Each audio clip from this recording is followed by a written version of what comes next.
Hey everyone, hope your day is going well. We are back with another video, 10 things you didn't know about Belgium.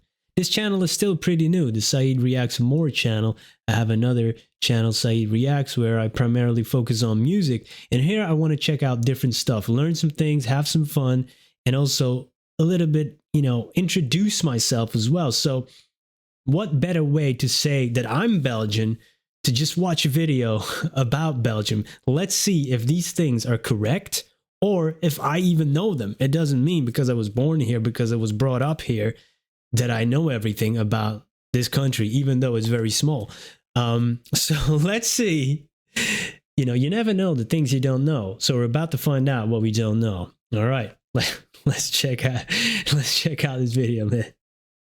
Most people outside of Europe don't really know much about Belgium, and even other Europeans tend not to know too much about it. From being the seat of the EU, to Waffles, to its many political divisions, Belgium is a small land with an abundance of history, which is why it is now time to give you the 10 things you didn't know about Belgium. Yo, what is this gonna be like? In 1912, the Walloon politician Jules d'Estrées wrote in a letter to the king, "Il n'y a pas de Belges," or "there are no Belgians," and his statement was as true then as it is now. The Belgian state was officially created in 1831 by the powers that were at the time, despite great differences in the populations, most of which followed along linguistic lines. Most Belgians are Flemish speakers, followed by Walloons, and finally a small German-speaking minority in the east of the country. And as can be expected for a country with multiple languages, there are sometimes problems that go beyond mere communication. The Flemish generally do not get along with the Walloons who speak French, and vice versa. And there is little reason for common cause. Add to the fact that Brussels is the seat of the EU,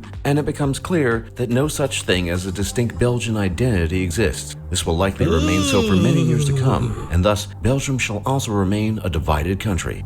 Ouch! Oh, he's hitting a raw nerve right there. And not lying either. Not lying at all. There is division in this country, like in many other countries, because of this language barrier and the complex political structure. Like every language region, it's tough to explain, in a video, but has their own government, right? The French speaking government, just to cut through, without any nuance, Flemish speaking, Dutch speaking government, the Brussels government. It's very complex. And then they have the federal government. So many governments in this small country makes it hard. Like there's been an election, and a year later, there's no government formed, no coalition formed. They're just arguing. And that, they use that to divide the people as well, the different languages. Oh, they, ask for more, use up more money. They have not so many, so much unemployment on this side, and we provide all the, that's how they run on it. And then they can't even, he hit on a raw nerve, man. There is division, and that line, I didn't know the man he was talking about, but I have heard that line, "Il n'y a pas de Belges," which means Belgium does not exist. And I do have a sense of that, like when, people are more going to say I'm Flemish, or people are going to say, I'm from Wallonia, right? That first, or maybe city first, or province first, whatever it may be. But not a lot of people will say I'm Belgian. And if there's any Belgians watching, you can disagree with me on that. But there is a little bit of a sense of that. There's no coherence, and some people get along fine, but the loudest voice speak loudest. You know how that goes, right? Yeah, man. Oh, that touched on a raw nerve right there from the first. Yo, I thought he was going to start off with waffles and chocolate. Whew, okay. Yeah, man. Yeah. When there's coherence, when the Belgian Red Devils, the football team, when they're doing really good, then we are one country. Then we're proud to be Belgian. Come on, let's go.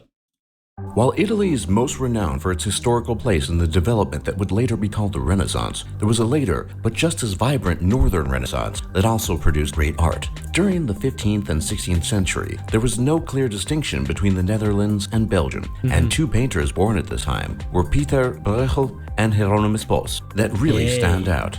Hieronymus Bosch painted in a style that for his time was hardly known, creating fantastical works of art that displayed diabolical creatures, bizarre structures, and strange occurrences. His painting, The Garden of Earthly Delights, is one of the most famous paintings in the world and depicts alternatively scenes of both hell and heaven. Some even have speculated that his art style ultimately inspired modern dark fantasy art.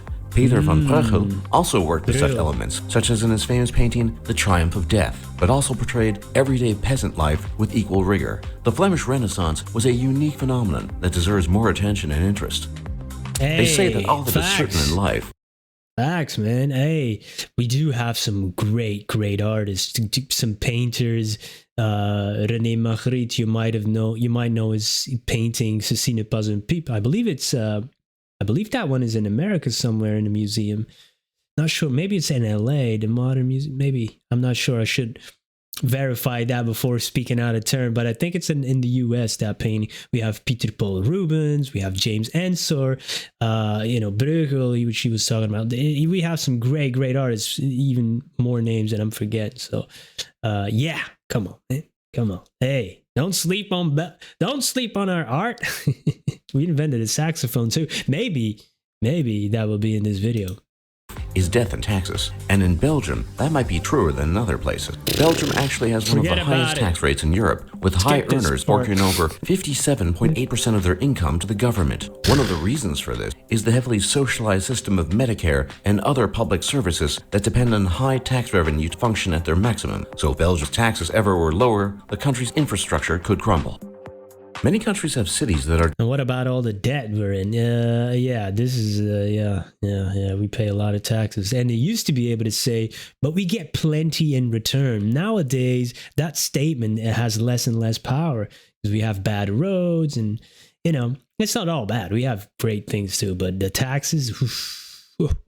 we're pretty high up there. We're pretty high up in the list, compared to other countries. Ooh. Next, because that's a depressing one. Are distinct from what you will typically find, but in Belgium, this is truer than elsewhere. Two locations in particular really shine here, and those are Antwerp and Bruges. Oh. Antwerp has been one of the most important cities in Europe in terms of economics and trade for centuries, and its port remains the second most active one in Europe, even today, after Rotterdam. Historically, it has been well known for its diamond cutting and polishing business, and even today, approximately 84% of the world's rough diamonds pass through the so-called Diamond District.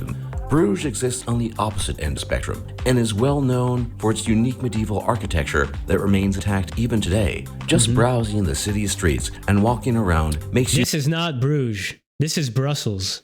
This is not Bruges. This is the Le Grand Place in Brussels, as far as I can tell, yeah. Yeah. You think you currently find yourself in a medieval fantasy world of unparalleled beauty. I think it is. Every Maybe year, I'm wrong. untold numbers of tourists. Some of these things look the same, It's you like here, this architecture like you have here in Bruges and in Ghent as well. You look that city up, beautiful city, and I live 15 minutes away from Bruges. We're so used to it almost, right? And Bruges is almost like an open air museum. You can't change a lot because it's protected. I think it's UNESCO protected. I'm not sure, but yeah, it's beautiful to walk around in. Incredible history, First, visit Bruges just to glimpse the medieval glory of the past that has been lost in so many other cities. As mentioned prior, Belgium is a divided land, and one of the long-standing issues it faces is that of Flemish nationalism. Flemish itself is essentially a variety of Dutch, but is often regarded as a different language for political reasons. Many Flemish people feel no connection to the other groups within Belgium, and some have petitioned for a separate country of their own. One of the most important political parties in this regard is the Vlaams Belang, or Flemish Interest Party, which is headed by Tom van Grieken, and is considered to be part of the right-wing populist movement that is growing in Europe. Its stated goal is the creation of a separate Flemish nation, but not all Belgians are behind the idea, even Flemish speakers, because Belgians tend to be majority liberal. Still, Vlaams Belang claims that it is the artificial nature of Belgium that causes tensions and prevents true flourishing. Well, the way this is pronounced is just funny because he is doing a pretty good job. But, Vlaams Belang, which is, the far right is on the rise everywhere. And I understand, man. I understand. you could probably see on my name that I come from two cultures. I was born here, but I am, basically part of a minority. And, that party was always like, I was a little scared of it. It's not great that people are shouting about this type of stuff, leave, leave, leave while I was born here. And it hurts, man. It's a type of racism sometimes. And that word gets so overused when it's actually true. Nobody blinks twice. And the far extreme points are never any good, in my opinion, but I do understand a lot of the frustration that the people who vote for this party have. I get it. And I agree with a lot of the things they say. I agree with a lot. But there's some ways better ways to say it, I guess. But yeah, that's definitely true. That some people want, Flanders, Flandria, as a separate country. I don't know if we can make it. It's a tough one. We'll be even smaller. Can we survive as a country? Would we get swallowed up by the Netherlands? Maybe it was that way a long time ago. I'm not sure. Yeah, that's a tough one. That's a tough cookie to crack. That's why I never get into politics, man. Yo, no way. And prevents true flourishing. Belgium was fairly limited in colonial ambitions and in the realization of these ambitions, having only colonized parts of Central Africa, but considering what the country managed to do, it struck gold, quite literally. The Democratic Republic of Congo was and remains one of the most mineral-rich countries in the world, and from 1885 to 1962, it was a possession of the Belgian monarchy. The resource richness of the area allowed Belgium to prosper at a level few other European countries could at the time. Unlike many other European countries, however, such as Britain or France, Belgian colonies such as Congo were rarely, if ever, referred to as empire. Rather, they were seen merely as colonies and regions worthy of economic exploitation. Many people have heard of Belgium. That's a dark stain in the history, if you ask me. And I live in a town where King Leopold II, who, if you know a little bit about it, he was, in the Congo and stuff, and not very nice person, I would say. And some Belgians would disagree. There's statues of him here, and some people want that gone. Some people want, an explanation with it, like what he has done. He's done good things for Belgium, maybe, but maybe done some bad things somewhere else. Very complex, and definitely a part of a little bit of a darker history where there's a lot of discussion about this and a lot of people butting heads, which people might be butting heads in the comments right now because of the things that I share. But hey, feel free to disagree, man. It's all good. It's all peace and love here. We'll have a praline. We'll have some chocolate, and we'll make up. We'll hug it out virtually, of course. Economic exploitation. Many people have heard of Belgian chocolate, but few people know the extent of Belgian chocolate production. Belgium produces 220,000 tons of chocolate each and every year, and is known for some of the most delicious and unique varieties of chocolate in the world. One of the most famous kinds of Belgian chocolate is the praline, which is a soft-center chocolate bonbon of sorts. Chocolate making in Belgium goes back more than 400 years, but much of Belgium's chocolate fame has to do with Congo being a former Belgian colony, and with it the ability to import vast amounts of cocoa to make the chocolate that everyone craves. Now I'm not going to be able to eat chocolate anymore. I was enjoying my chocolate, man. I should have known. The colonial times are over, but the chocolate reputation remains. As a testament to its chocolatey nature, the Brussels International Airport is the world's biggest chocolate selling point. It might seem like a distant memory, but at one time, the land that would become Belgium was part of the Spanish Habsburg Empire. Modern Belgium was Spanish territory from 1581 to 1714, and this occupation had left a lasting mark in Belgian society at the time. Spain also controlled much of the Netherlands during this time, and it was an era of tremendous tribulation and bloodshed. Much of the infamous 30 Years' War took place within the Spanish-occupied territories. This might seem like a remarkable circumstance, but we have to remember that during the early modern era, European powers were constantly at each other's throats, and thus Spanish occupation should not surprise us.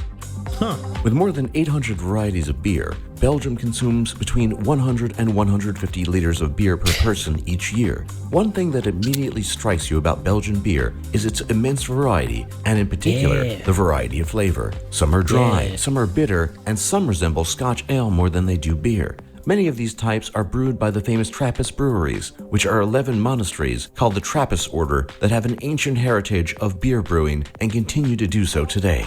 In case you didn't know. Yeah, man. We got some good beers over here, that's for sure. I'm sober now for 3.5 years almost.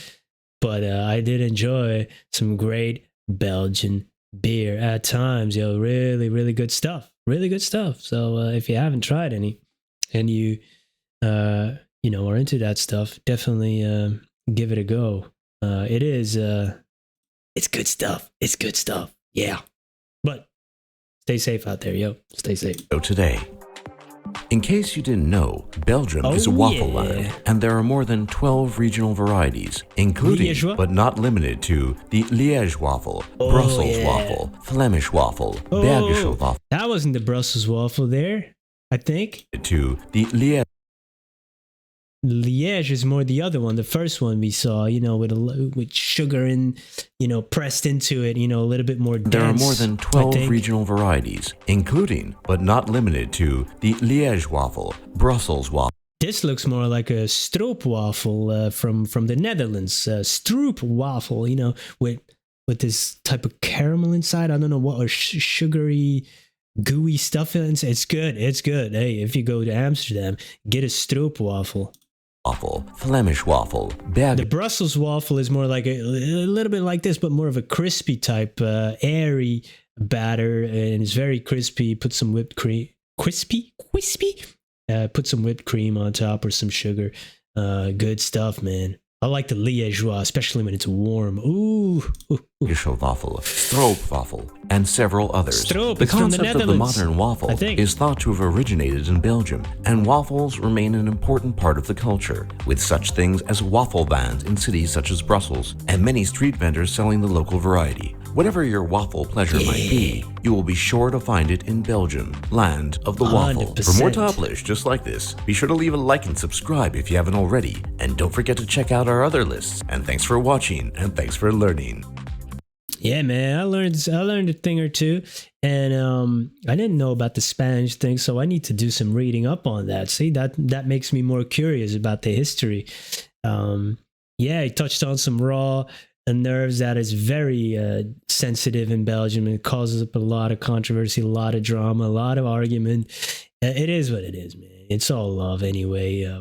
Whatever matters is spending time with the people you love and not getting lost in some of these discussions, which can be an energy drain. They are important, but they're not the be all end all.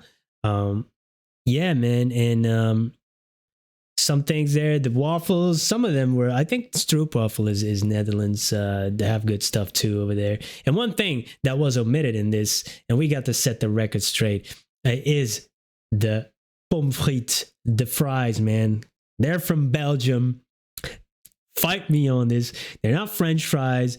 I think there was a story going around that U.S. soldiers were here, maybe during World War I, and they did encounter people speaking French, frying up the fries, right? But they were in Belgium. They were in Belgium in the French-speaking part. So, Belgian fries, guys. No French fries. And the thing, the fries in France are a little thicker than we have them over here. So if you ever come to Belgium, go to a friture or fritkot and have some great fries, man, with whatever accompaniments. We have like 50 sauces that you can choose between as a topping or on the side. Good stuff. Yo. thank you for spending some time with me. And I appreciate you guys. Let me know any other these type of things I can check out, and hopefully I can get to them. Peace out.